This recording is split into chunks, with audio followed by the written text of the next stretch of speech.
Assalamualaikum warahmatullahi wabarakatuh. Perkenalkan kita dari kelompok 4 Bahasa Indonesia Prodi Farmasi Angkatan 2021 akan mengadakan wawancara bertemakan COVID-19. Ya, kita mempunyai narasumber bernama Bapak Ervin. Dengan saya moderator Cindy Maudila Putri dan 4 teman saya. Saya Dilea Daramesya. Aca. Saya Anastasia Aurel Julianti. Saya Wilda Aulia.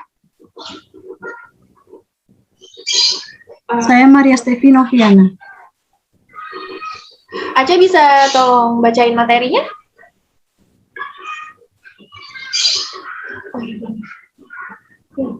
Udah di-share screen belum? Sebentar. Baik Bapak, sebelum memasuki pertanyaan, saya akan memaparkan sedikit materi mengenai tema kami. Dalam menanggulangi pandemi COVID-19, tidak hanya dilakukan oleh pemerintah, peran masyarakat untuk jaga jarak dan tinggal di rumah menjadi penentu keberhasilan dalam mengakhiri COVID-19 di Indonesia. Lanjut sih. Keberhasilan upaya penanganan COVID-19 sangat tergantung peran masyarakat. Butuh kerjasama semua perangkat, RT, RW, desa, sampai dengan pelaksanaan isolasi mandiri, baik perorangan sampai kelompok dan kepatuhan dalam penerapan PSBB. Kegiatan pengabdian kepada masyarakat kali ini menitikberatkan pada himbauan peran masyarakat dalam new normal, sosialisasi dan pelatihan aplikasi Peduli Lindung ini dari Kominfo hingga pemaparan terkait produktif di masa pandemi COVID-19. Lanjut, Dilea.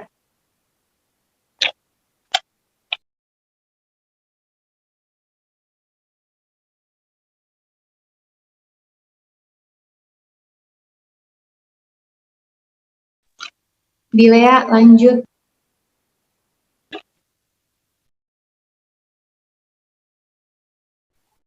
Peran masyarakat dalam new normal perlu dipahami menyeluruh, baik dari mengenal jenis coronavirus dan yang mewabah hingga penerapan protokol yang ada dari pembatasan sosial berskala besar atau PSBB.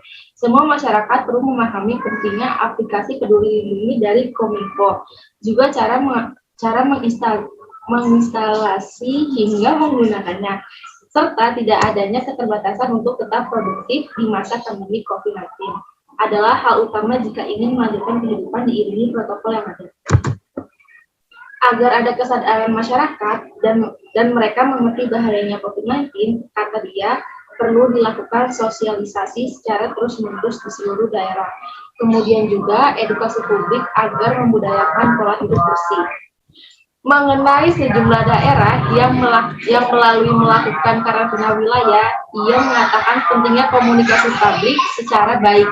Oleh sebab itu, dibutuhkan kepawaian dari setiap kepala daerah yang bertanggung jawab atas masyarakatnya. Sekian dari materi kami paparkan, kami akan lanjut ke pertanyaan pertama yang akan dibacakan oleh Aca. Aca, boleh? Baik Bapak, untuk pertanyaan yang pertama adalah, apa yang Bapak ketahui tentang penyakit COVID-19 ini, Pak? Bapak Ervin bisa dijawab? Langsung jawab bisa? Bisa, Pak. Suara saya terdengar dengan baik? Kedengaran Bapak. Oke, ya terima kasih. Selamat sore adik-adik mahasiswa. Assalamualaikum warahmatullahi wabarakatuh. Izin saya untuk menjawab ya. Jadi apa yang saya ketahui dari pertanyaan pertama dari Mbak Aca tadi, apa yang saya ketahui tentang COVID-19? COVID-19 adalah sebuah virus, ya, itu yang memiliki pengembangan dari SARS, dan itu mempunyai dampak yang sangat berbahaya sekali terhadap umat manusia.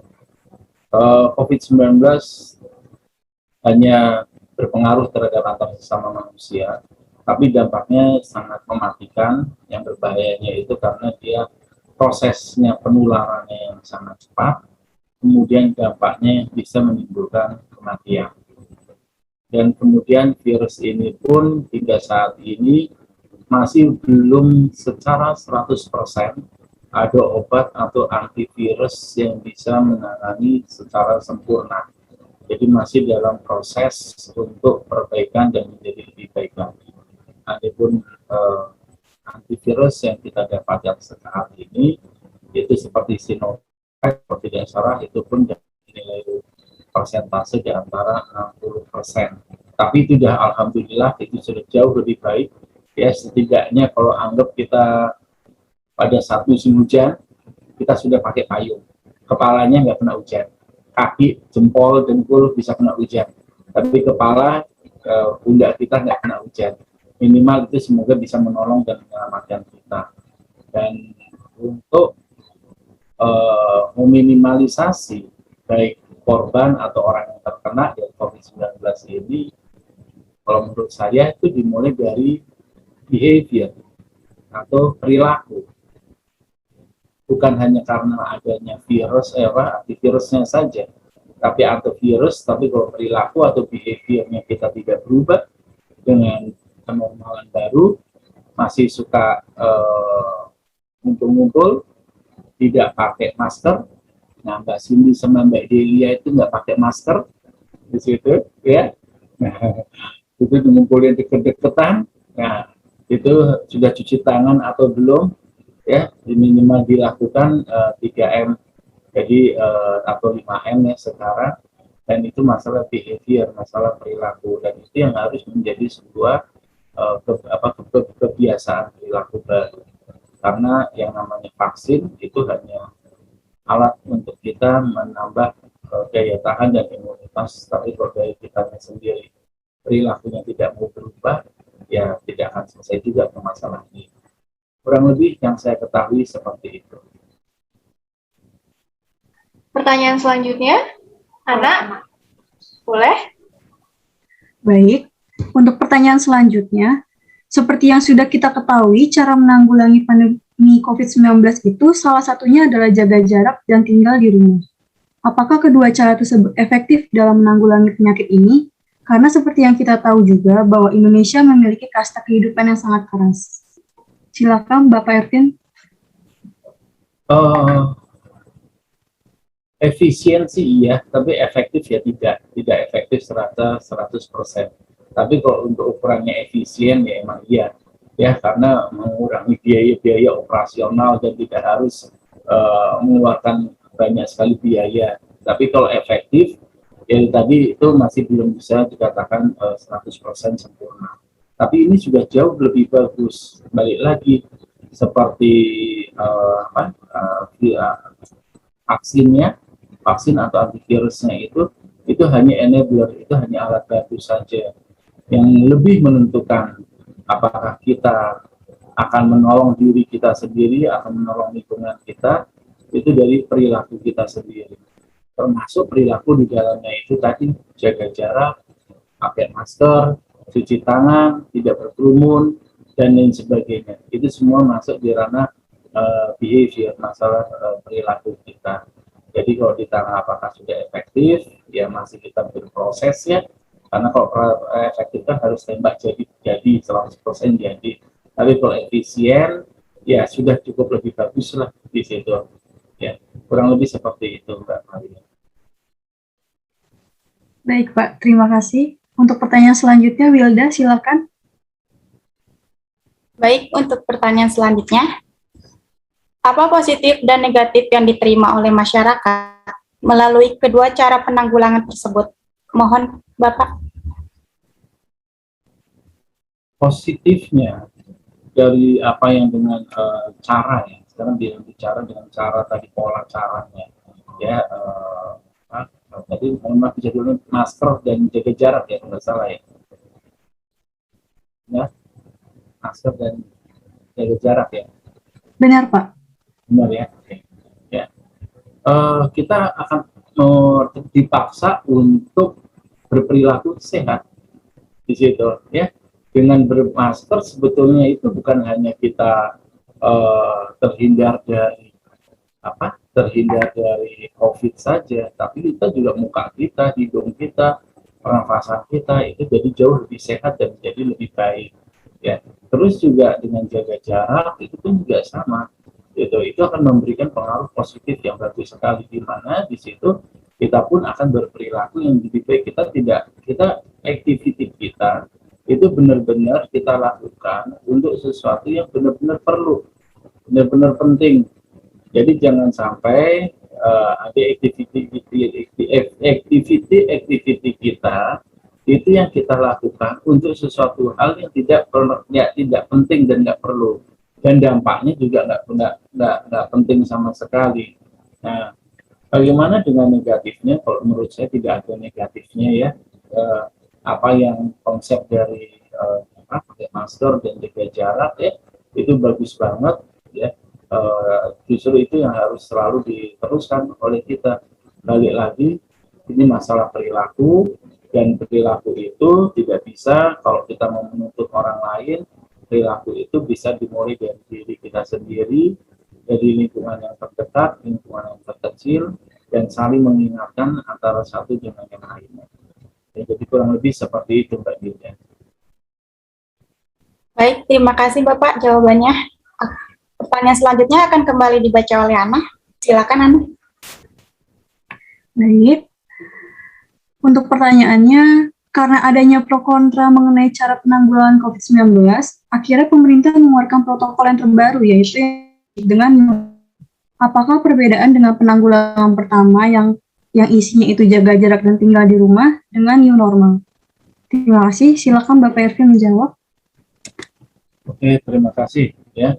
New normal itu kan kebiasaan baru ya, dari suatu yang tadi saya bilang perilaku yang baru, dari kebiasaan kita yang lama ya, selain dengan hanya tadi dengan cuci tangan, jaga jarak, terus pakai masker, tapi juga dengan activity kita yang lainnya, termasuk berkerumun, termasuk juga dengan kita berkumpul dengan yang lain-lainnya. Itulah yang menjadi suatu activity menjadi kebaruan. Tapi sebetulnya bukan hanya di situ saja. Kebaruan ini juga berpengaruh terhadap aktivitas bisnis, aktivitas transaksi, aktivitas perdagangan, aktivitas macam-macam. Yang mana kita akhirnya saat ini memang diajak dan dipaksa untuk masuk dalam aktivitas yang baru, di mana aktivitas yang baru itu kalau menurut saya pribadi adalah aktivitas yang bersih. Kalau menurut saya pribadi itu adalah aktivitas yang bersih. Kenapa? Ya udah, kalau mau ketemu siapapun cuci tangan, atau bagaimanapun cuci tangan, ya. Terus kita juga jangan kalau emang kita merasa waktu kita itu perlu untuk rapat suatu kegiatan, ya kita datang. Tapi kalau ternyata rapat kegiatan itu juga kita nggak perlu, ya nggak perlu. Atau ada suatu kegiatan suatu kegiatan itu berkerumun atau sesuatu lah yang berkerumun dan lain sebagainya, apalagi itu sampai menghabiskan waktu, yang ngapain kita harus repot-repot ke sana gitu. Lebih baik energi kita gunakan untuk yang lain-lainnya, seperti ya semua di juara dengan menjadi kaum berbahan, kalian bisa jualan, kalian tetap bisa berbisnis, kalian juga tidak menjadi bagian dari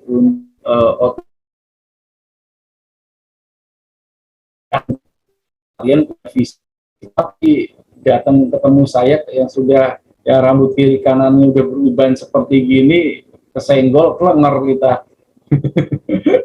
Di situ kesenggol klenger itu. Ya, jadi kalau menurut saya itu sesuatu hal yang bagus ya, sesuatu hal yang baik. Kita diajarkan untuk dengan alam oleh Tuhan, itu diajarkan yang dipaksa untuk menjadi perilaku yang baik, perilaku yang sehat, perilaku yang bersih. Yang tadinya nggak olahraga, sekarang kita olahraga dan lain sebagainya.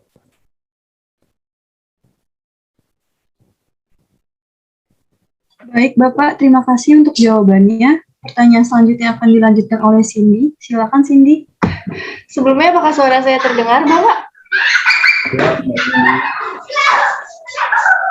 Bapak maaf ada suara anak kecil, soalnya ini lingkungannya penuh. Maaf ya Pak. Masalah, nggak usah dihiraukan, nggak masalah. Saya juga kalau lagi ngajar ada walls lewat kok, nggak sama ketoprak. Bapak, saya mau bertanya, Indonesia kan sedang melakukan program vaksinasi ya, gratis. Banyak dari masyarakat kita yang takut divaksin. Menurut Bapak, bagaimana untuk mengedukasi masyarakat? Untuk mengapa, Mbak? Untuk mengedukasi masyarakat. Oke, ya. Pertama, kedudukan pertama dulu ya, kedudukan pertama. Yang namanya divaksin itu kan hak asasi manusia. Ini menurut saya ya, yang namanya divaksin itu kan hak asasi manusia. Jadi semua orang juga boleh takut untuk divaksin di situ. Tapi, nanya ada tapinya. Semua orang juga punya hak untuk sehat. Semua orang punya hak untuk selamat. Jadi tolong kalau Anda mau punya hak untuk gua nggak mau divaksin, ya tapi ya sudah lu di kamar aja ya, dipasung aja jangan kemana-mana di situ karena lu kalau jaga nggak divaksin, lu nggak pakai prokes, keluyuran itu kan ya apa bedanya dengan Anda itu membawa membawa kematian bagi orang-orang yang kebetulan tidak kuat untuk menghadapi hal tersebut di situ, meskipun itu haknya mereka di situ. Nah, karena itu menjadi haknya mereka ya, tentu menjadi hak asasi setiap orang, tapi dalam satu sisi kita melihat hak yang lebih besar masyarakat umum, berarti apa, tetap harus kita ajak mereka itu untuk divaksin. Namun bisa nggak sih kita paksa? Kita dipaksa secara manusia tidak boleh. Ya tidak boleh ada yang memaksa secara manusia. Kalau nggak divaksin dimasukin penjara, kalau nggak divaksin dikebukin atau apa, cabutin kukunya, wah serem banget ya. Nggak boleh seperti kayak gitu. Justru yang paling penting adalah bagaimana kita mengedukasi, ya, melakukan proses edukasi, proses sosialisasi kepada masyarakat. Nah, di sini penting sekali semua punya peranan, ya, semua punya peranan yang besar, termasuk adik-adik mahasiswa di situ. Apalagi mahasiswa zaman now, Anda cukup membuat dengan sebuah status dan membuat sebuah TikTok di situ ya, itu Anda sudah bisa menjadi seorang influencer. Anda kan pengikutnya kan banyaknya bukan main. Nah, kalau Anda sendiri memberikan contoh yang baik, Anda memberikan contoh yang bagus, pengikut-pengikut Anda, follower-follower Anda, itu akan mengikuti juga di situ. Jadi, nggak harus kita semuanya berharap sama pemerintah 100%. Memang ini tugasnya pemerintah, tapi pemerintah sudah jungkir terbalik, balik jungkir. Ya, negara kita ini besarnya bukan main, 270 juta penduduk Indonesia. Jabodetabek aja sama Singapura, manusianya banyakkan Jabodetabek. Kebayang bagaimana susahnya.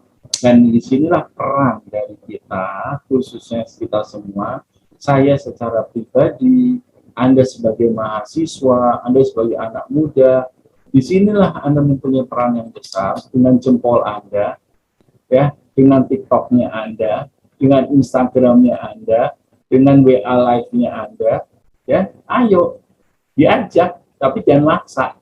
Gitu. Jangan dipukul, tapi dirangkul. Ya. Sehingga apa? Orang tidak takut, orang tidak a priori, sehingga orang pun merasa bahagia saja. Gitu. Jadi kurang lebih seperti itu, Mbak Cindy. Makasih Bapak. Untuk pertanyaan selanjutnya, Wilda. Baik, untuk pertanyaan selanjutnya Bapak.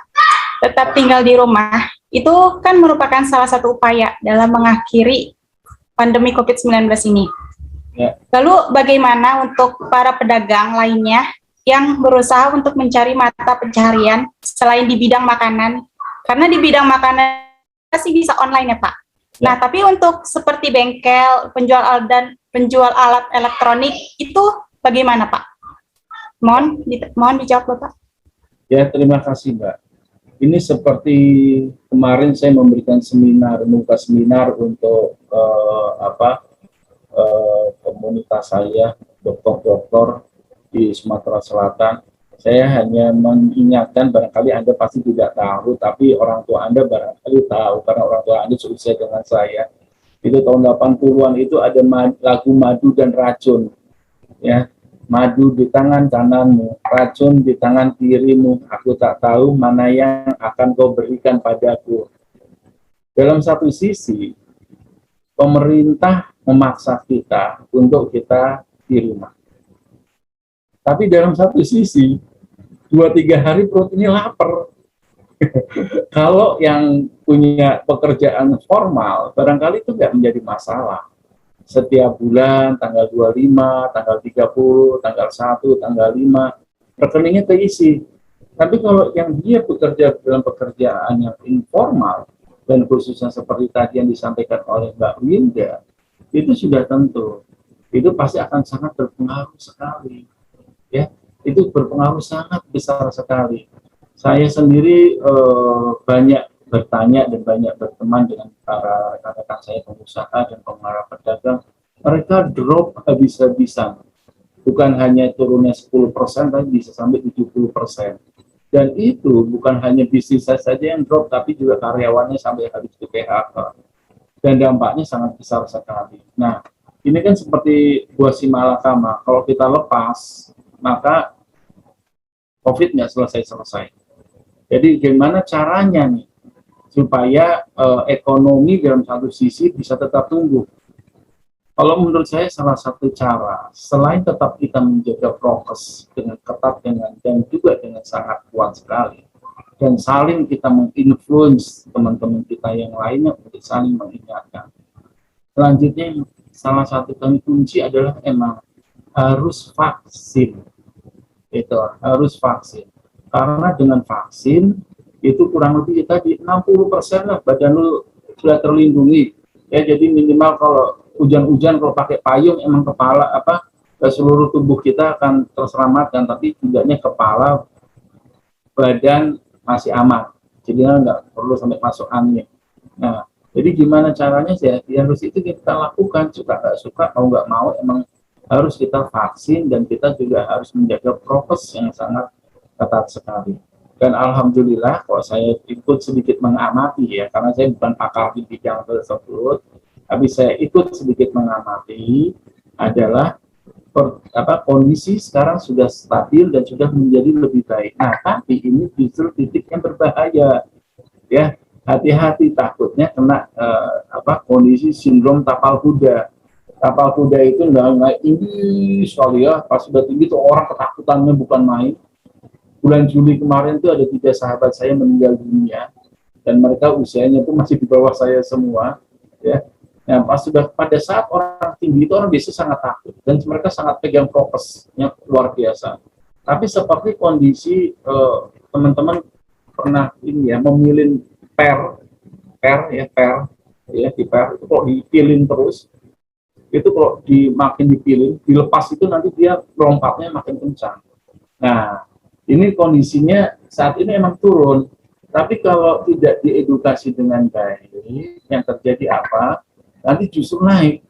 Orang akhirnya euforia, happy, ya, tapi tidak pakai prokes ini itu yang berbahaya.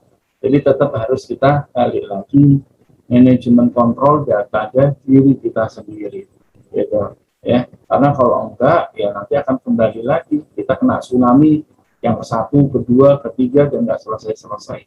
Kasihan kita semua. Kurang lebih seperti itu, Mbak Wilda. Bapak, untuk pertanyaan selanjutnya.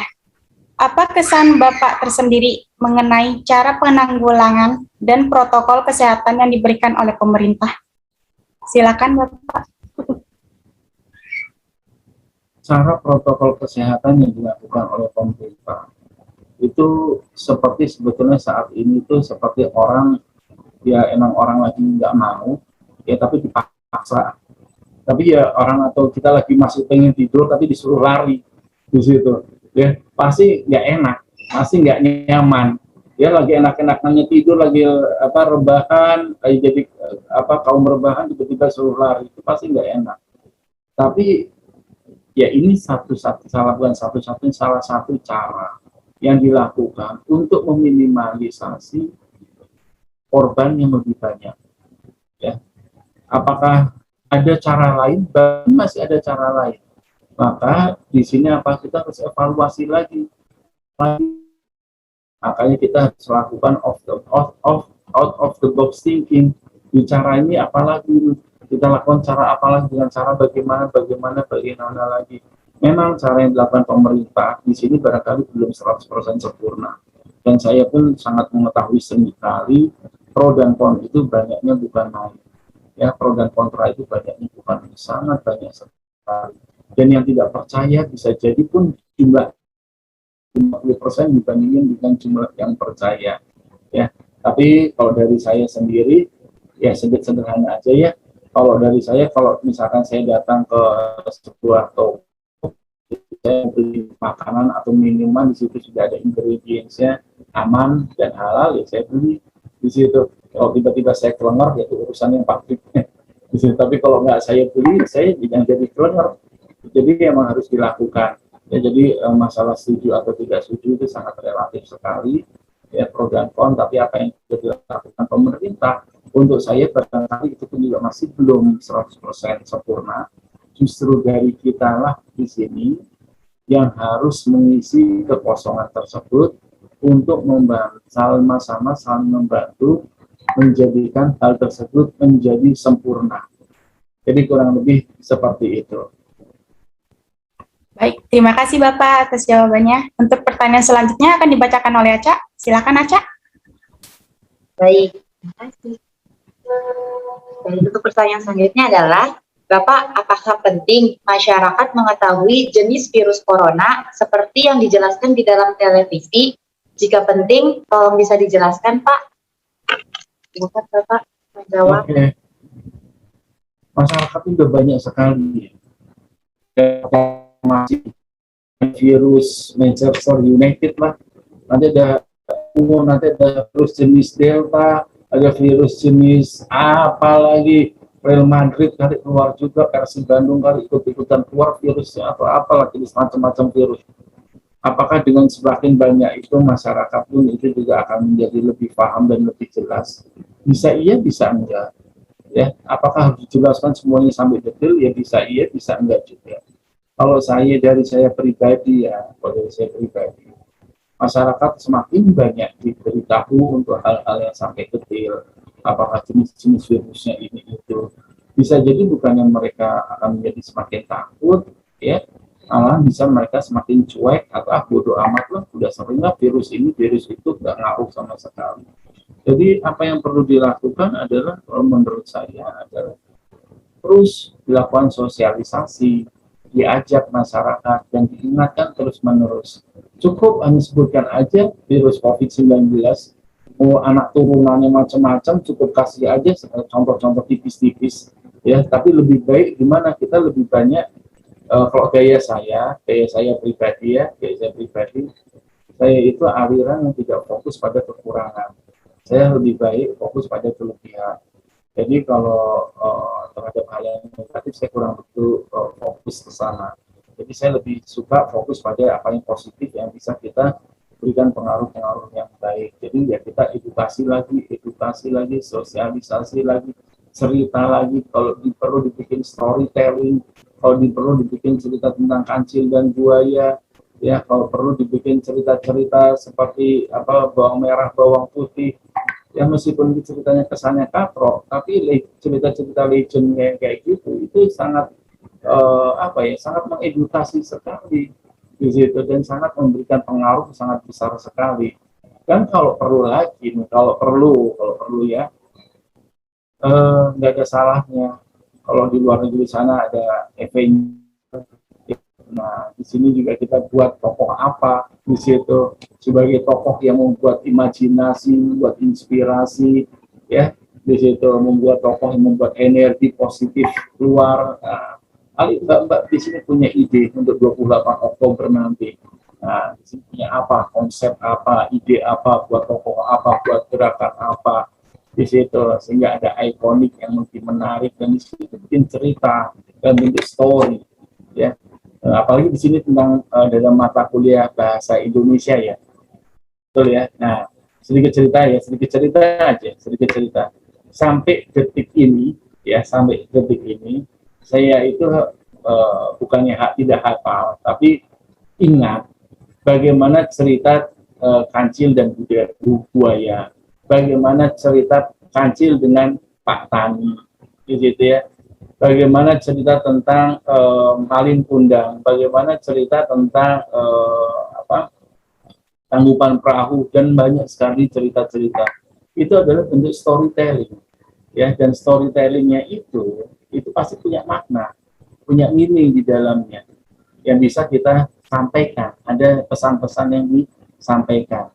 Nah, kekuatan bahasa, ya, kekuatan tata bahasa dan kekuatan storytelling itu jauh lebih kuat dibandingkan, mohon maaf ya, kekuatannya Satpol PP sekalipun nangkep-nangkepin orang, ngejar-ngejar, disuntikin di situ.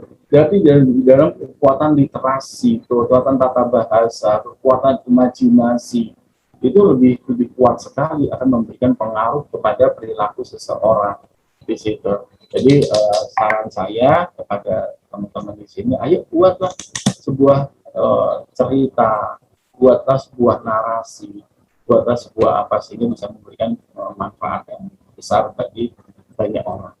Kurang lebih seperti itu. Baik Bapak, terima kasih atas jawabannya.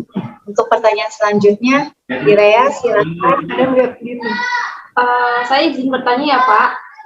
Bapak sebagai masyarakat umum pernah tidak berpikir bahwa masyarakat tidak perlu tahu mengenai jenis coronavirus yang mana menurut kami cara-cara untuk menghindari jenis virus corona ini sama. Ngerti nggak Pak Mas? Yang jelas barangkali bisa diulangi lagi. Jadi kita sebagai masyarakat umum perlu nggak sih Pak tahu kalau misalkan kalau coronavirus ini ada jenis-jenisnya? Ya, oke. Ya. Makasih Pak. Tahu perlu, ya, perlu tahu. Tapi nggak usah sampai membuat orang menjadi takut di situ, ya. Kita perlu tahu, oh ini virus ini, oh ini virus ini kita perlu memberikan awareness di situ, ya. Tapi nggak perlu harus sampai orang itu menjadi menjadi sebuah momok yang begitu menakutkan di situ. Emang dia berbahaya. Tapi kalau kita bisa bisa menghindari, atau kita tahu cara-cara untuk menghindari, maka ya dia akan menjadi biasa-biasa saja. Contoh ya, di sebuah rumah ada tertulis awas anjing galak. Depan rumah tertulis awas anjing galak, ya. Udah jelas tulisannya, ada tulisan awas anjing galak. Ya, tulis ditambah lagi awas anjing galaknya galak banget, ya. Jenisnya Doberman, jenisnya Pitbull, bla bla bla bla bla bla dan lain sebagainya. Ya. Sebetulnya cukup aja, sudah tahu, orang sudah tahu. Yang menjadi penting itu adalah bagaimana supaya kita diajak untuk menghindari hal tersebut. Ya, minimal ya kita dikasih proteksinya tadi, jarak-jaraknya seperti apa di situ. Karena meskipun dia segalak-galaknya apapun, tapi kalau dia tetap di kandangnya, dia nggak ngaruh di situ. Tapi malah bisa jadi lebih galakan majikannya daripada anjingnya. Ya, jadi yang perlu kita ketahui adalah bagaimana ya secara terus-menerus supaya kita bisa dan ingat terus tentang menjaga protokol kesehatan. Itu yang perlu kita tahu. Lebih terus-menerus kita perlu tahu emang, oh di sini ada anjingnya jenisnya ini, anjingnya jenisnya ini, anjingnya. Tapi anjingnya jenisnya ini Pak, jenisnya jenis cow-cow, jenisnya kecil, jenisnya jenis apa ya, yang kecil-kecil yang lucu-lucu gitu, apa ya, kalau ada jenis yang kecil-kecil. Ya sekecil-kecilnya kok gigitnya tetap aja rabies di situ kan. Ya seperti saya juga punya kucing di rumah. Ya kucing saya lucu-lucu, iya, tapi kok nyatek tetap aja. Saya disuntik juga di situ. Ya, jadi sebetulnya bagaimana kita mengetahui cara-cara untuk kita meminimalisasi terjadinya risiko terhadap mereka. Ini yang perlu diberikan himbauan, ya, narasi kata-kata, literasi kata-kata dan lain sebagainya. Ya, kurang lebih seperti itu, Mbak Julia. Pak, izin bertanya lagi. Vaksinasi memang dapat membantu mencegah penularan COVID-19. Namun, vaksinasi memang dapat membantu mencegah penularan COVID-19. Namun, saat semua persyaratan untuk berada di tempat umum memerlukan surat vaksin, apakah itu bukan merupakan suatu pemaksaan di saat vaksin adalah untuk berkeinginan saja? Ngerti nggak, Pak?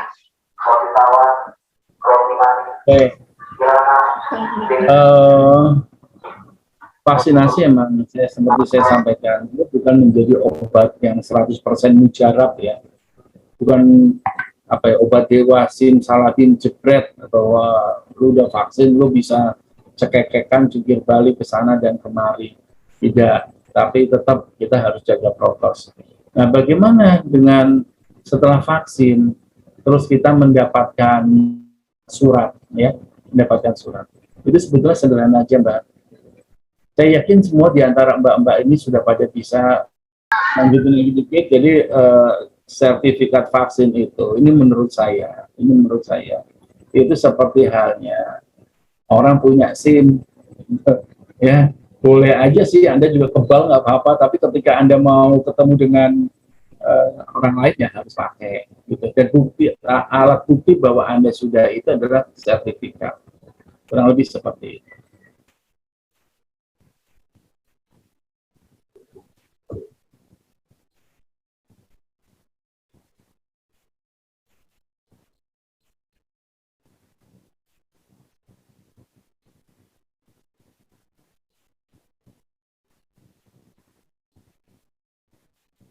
Bapak maaf, tadi saya sama Adia sempat keluar Zoom karena sinyalnya. Ini kita lanjut lagi ya, Pak? Ya, silakan. Saya izin bertanya. Ya. Menurut Bapak tentang PSBB, apakah ini termasuk efektif? Dilihat dari masyarakatnya yang tidak patuh. Gimana menurut Bapak? Oke. Kalau malahan awal-awal dulu saya berharap bukan hanya sekedar PSBB ya.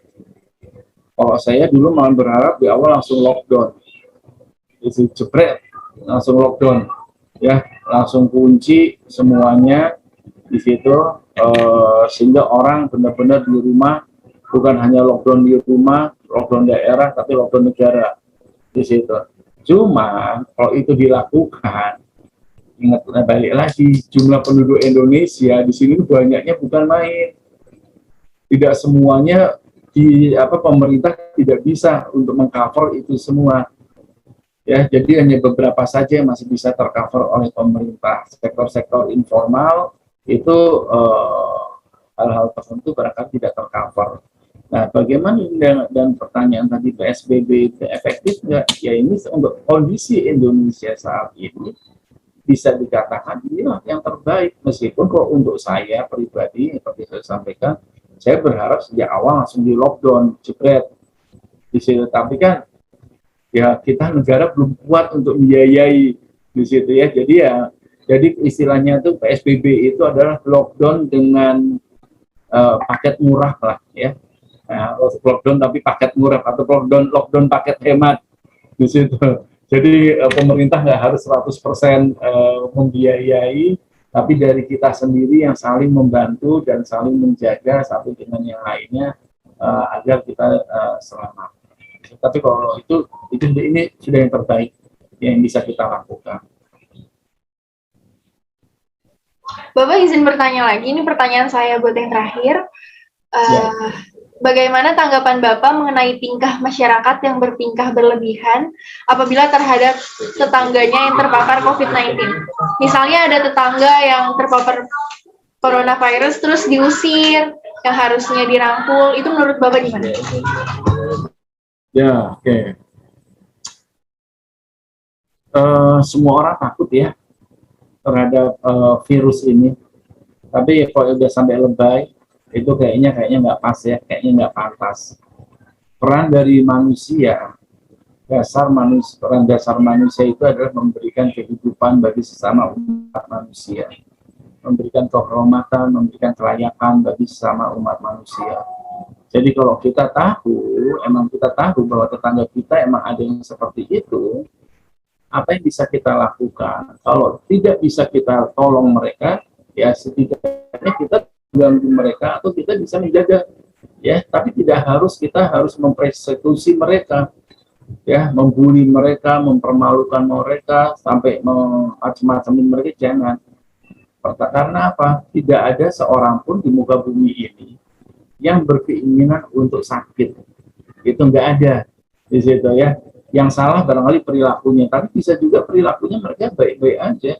Kayak beberapa kawan saya, mereka kena, mereka pun nggak tahu kenanya di mana, tapi mereka prediksikan bisa kena karena di jalan, di angkutan umum, di tempat makan atau apapun. Ya, tapi itu kan juga bukan berarti mereka yang kena itu berarti orang yang hina. Ya kan, orang yang kena itu adalah orang yang salah, orang yang berdosa. Ya enggak juga. Mereka cari makan, bulan apes saja, jadi seperti lotre aja, ya, seperti arisan. Nah, untuk itu gimana untuk menghadapi yang seperti itu? Kalau kita tidak bisa menolong mereka, kita tidak bisa membantu mereka, lebih baik jangan kita bully mereka, jangan kita persekusi mereka. Atau kalau emang kita tidak bisa sama sekali, lebih baik kita diam. Sebaik-baiknya umat manusia adalah diam.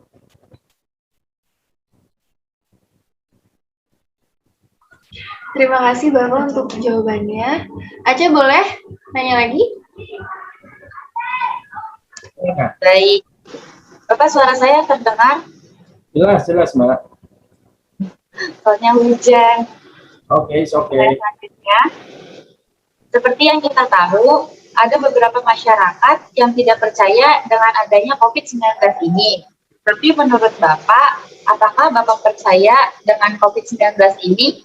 Jika Bapak percaya, mengapa ada pandangan masyarakat yang menolak bahwa adanya COVID-19 itu nyata? Oke, makasih Mbak. Kalau ditanya kepada saya, ya apakah saya percaya atau tidak? Saya percaya, ya adanya penyakit ini. Pertama, saya hanya dengan sebatas kemampuan saya, saya membaca dari literasi yang saya anggap itu benar, yaitu apa, laporan-laporan dari WHO, jurnal-jurnal ilmiah, ya, yang sifatnya empirik dan itu benar. Itu poin yang pertama. Ya. Poin yang kedua, saya untuk menjadi percaya itu kan saya tidak harus saya benar-benar merasakan objek tersebut baru saya menjadi percaya. Ya. Seperti orang kesetrum, kita tahu udah sakral itu bikin kita kesetrum. Dan kita lihat orang lain kesetrum, ngapain juga kita harus pegang saklarnya dulu sehingga kita jadi tersetrum, ya kan? Kita cukup tahu aja di situ loh. Nah, yang ketiga, bagaimana supaya kita dalam hal ada orang yang tidak percaya juga menjadi haknya mereka.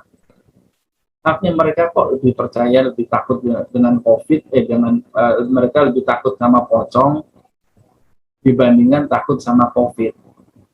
Ya, padahal mohon maaf lahir batin selalu saya tanya kepada mahasiswa saya, dan saya pun dosen filsafat, apakah Anda pernah lihat itu yang namanya pocong, kuntilanak, dan lain sebagainya?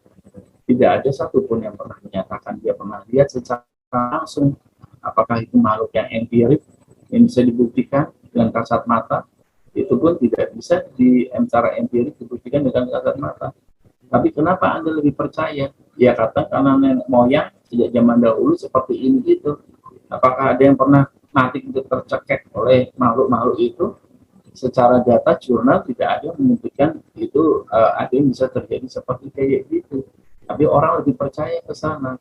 Nah, sedangkan si COVID ini jurnal ilmiahnya banyak, bukti-bukti empiriknya banyak, dibuktikannya pun bisa di situ. Jadi ya kalau saya terhadap siapa ada yang tidak percaya, memang itu adalah hak asasinya mereka untuk tidak percaya, ya silakan tidak percaya, tapi tolong jangan sampai ngerepotin orang lain, jangan sampai nularin orang lain, ya jangan sampai mempengaruhi orang lain untuk tidak percaya juga di situ. Kalau lu aja yang nggak percaya silakan aja, di situ ya lu nggak percaya kalau api itu panas dan lu punya ilmunya Nabi Ibrahim, ya silakan aja, pegang aja itu api. Ya kalau saya mah percaya api mah panas, sudah selesai perkara, nggak usah repot-repot di situ. Jadi kurang lebih seperti itu, Mbak Natasha.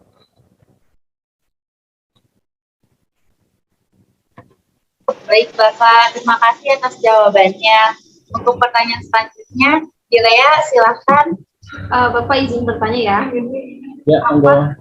Apa tugas penting masyarakat dalam menghadapi COVID-19 ini agar penyakit ini semakin mereda? Tugas masyarakat adalah saling bahu-membahu. saling memberikan support, ya, saling memberikan masukan satu dengan yang lainnya, saling mendukung satu dengan yang lainnya. Tugas masyarakat adalah untuk mengikuti protokol kesehatan yang sudah diatur oleh pemerintah. Ya. Tugas masyarakat adalah kalau bisa menjadi influence yang baik dan benar. Gitu. Ya, jadi itulah tugas masyarakat. Dan yang terakhir, tugas masyarakat tetap tenang, ya, tetap tenang dan tetap bekerja secara new normal. Kurang lebih seperti itu, Mbak. Baik Pak, pertanyaan selanjutnya akan dibacakan oleh Anak. Baiklah, untuk pertanyaan terakhir ya Pak. Ya. Selama pandemi ini tentunya pemerintah tidak dapat bekerja sendirian dalam menanggulangi COVID-19 ini. Sehingga pemerintah butuh partisipasi masyarakat untuk membantu juga. Namun seperti yang kita tahu bahwa kebiasaan masyarakat Indonesia tidak bisa berpartisipasi jika tidak dipaksa. Sedangkan arti dari kata partisipasi itu sendiri memiliki makna kesediaan yang ikhlas. Lalu jika terdapat pro kontra pada hal tersebut, bagaimana cara kita menyikapi hal tersebut, Pak? Terima kasih, silakan menjawab Bapak Ervin. Ya, dalam hal-hal tertentu memang kita harus untuk keamanan yang besar ya, dan titik keamanan yang besar dalam hal-hal tertentu terkadang sedikit banyak bukan kita memaksa, tapi emang kita tegas di situ, ya, harus dilakukan. Sebetulnya masyarakat Indonesia itu bisa kok, ya, asalkan aturannya tegas, tidak tebang pilih, ya, di situ, dan juga diberikan contoh oleh para role model, para pimpinan-pimpinan juga yang ada di atasnya. Kemudian memang dibuat ya tadi sistem yang tidak tebang pilih, siapapun yang salah, ya kalau emang salah dia salah aja. Nah, seperti contoh orang Indonesia bisa itu apa dalam perilaku. Kalau di Indonesia kalau kita nyebrang jalan kan suka hati. Tapi kalau lagi di Singapura itu nyebrang jalan itu udah bisa sangat teratur sekali. Kalau buang sampah di Indonesia bisa suka hati. Kalau di tempat mereka nggak bisa. Kenapa? Karena aturannya sangat tegas di situ. Ya. Nah, tapi bukan hanya sebetulnya aturannya itu adalah aturan yang tegas dan tidak tebang pilih. Jadi siapapun yang salah, ya salah di situ. Tapi bukan kita heboh dengan keras hasil akhirnya, tapi lebih banyak di depannya preventifnya. Bagaimana melibatkan seluruh unsur masyarakat, mulai dari mahasiswa, masyarakat, emak-emak di situ, ya, dan tukang gorengan, semuanya dilibatkan bersama-sama. Karena kalau emang ngandelin pemerintah, berapa banyak sih kekuatan dari pemerintah? Nah, cuman yang terakhir adalah tadi, kalau kita sudah diajak untuk terlibat secara serius, ya, diajak bermain kenceng, tolong yang di atasnya juga serius, ya, yang di atasnya juga jangan memberikan contoh yang nggak pas di situ. Jadi maksudnya misal kalau kita di sini nggak boleh ini, nggak boleh itu, tapi ada tempat lain yang boleh ini, boleh itu kan pasti mencederai yang lainnya di situ. Jadi emang kalau kita dalam melakukan sesuatu nggak boleh tebang pilih. Kurang lebih seperti itu, Mbak. Baik Bapak, terima kasih atas jawabannya. Karena kita sudah berada di akhir sesi wawancara, apakah Bapak ada pesan-pesan untuk kami atau untuk masyarakat Indonesia? Oke. Pesan-pesan saya kepada teman-teman mahasiswa khususnya di sini, apalagi wanita, ya, Anda mempunyai peran yang sangat besar sekali sebagai influence. Ya. Seorang wanita itu bisa mempengaruhi banyak kawan-kawannya, baik sama wanita apalagi pria di situ. Jadi Anda punya teman yang sangat banyak sekali dan Anda di sini menjadi peran yang sangat besar sekali untuk membantu bangsa dan negara kita. Kita sudah sama-sama capek, kita sudah sama-sama letih, ya. Kita sangat berharap semoga pandemi ini segera selesai, tapi memang kita harus dimulai dari diri kita sendiri. Ayo bangun komunitas-komunitas, bangun diri kita sendiri, ya. Ayo bangun supaya kita bisa menjadi contoh bagi diri kita dan juga bagi lingkungan kita. Jadi kurang lebih seperti itu. Baik, terima kasih Pak. Ya. Sekian dari kelompok kami, Bapak. Terima kasih sudah meluangkan waktunya sebagai narasumber. Mohon maaf jika ada kesalahan kata dan tingkah laku yang tidak menyenangkan. Terima kasih Bapak sekali lagi. Sekian dari kami. Assalamualaikum warahmatullahi wabarakatuh. Oke, terima kasih semuanya. Sukses untuk Anda semua. Jangan berhenti sampai di sini. Teruslah bergerak dan teruslah menjadi bagian dari pencapaian. Ya, terima kasih. Selamat sore. Salam hormat untuk keluarga di rumah. Wassalamualaikum warahmatullahi wabarakatuh. Ya. Terima kasih. Terima kasih Bapak. Terima kasih.